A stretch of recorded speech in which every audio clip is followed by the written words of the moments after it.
Selamat sore Bapak Ibu yang kekasih, yang senantiasa akrab bersama-sama dengan sesama, yang sering menghakimi, yang sering saling menghukum, yang sering membuat saling kesal. Mari kita akhiri malam minggu kita ini, akhir minggu kita ini dengan mendengar firman Tuhan, pelembut hati pikiran kita, memperberes relasi kita. Kita berdoa. Allah Surgawi yang hidup dalam relasi kami, yang senantiasa melembutkan hati dan pikiran kami seketika kami saling menghakimi, saling menghukum. Tuhan ada yang senantiasa membereskan komunikasi kami, melembutkan hati pikiran kami, membuat kami sejahtera bersama Tuhan.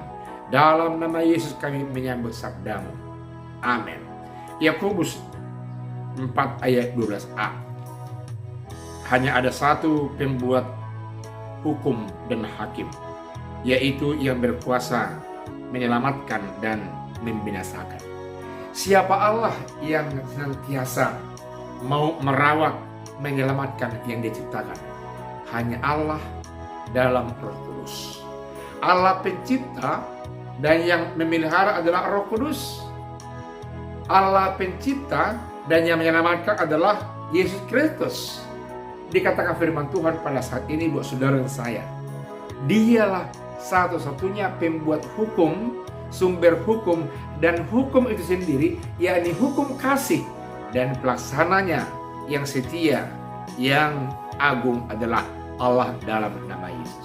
Oleh karena itu, pengadilan, penghakiman, keadilan, kebenaran yang bersumber dari hakim yang agung, dari Yesus Kristus, yang semata-mata bisa kita temukan keadilan yang asasi, kebenaran yang asasi.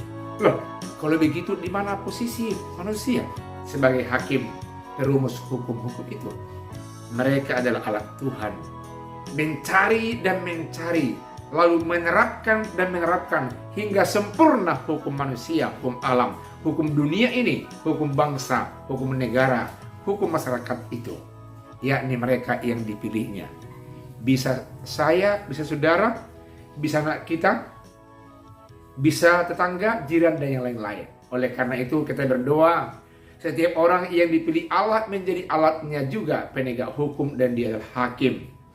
Dia menjadi orang yang sungguh-sungguh membawa keadilan dan membawa pertumbuhan kehidupan dalam konteks berbangsa, bermasyarakat, bergereja, dengan yang lain-lain, sesuai dengan panggilan mereka yang menjadi pemegang hukum aturan di tengah-tengah masyarakatnya. Tuhan memberkati. Selamat malam, kita berdoa.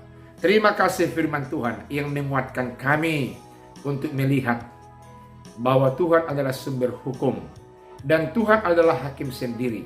Hukum dan hakim di tengah-tengah bangsa ini dipegang oleh yang Tuhan berkati untuk melakukan amanah Tuhan, membuat kami sejahtera, berbangsa, bernegara, bermasyarakat, berjemaat, dan di mana orang-orang yang memegang hukum memerintah rakyatnya. Terima kasih atas sabda kami menyambut dalam nama Yesus Kristus Tuhan kami. Amin.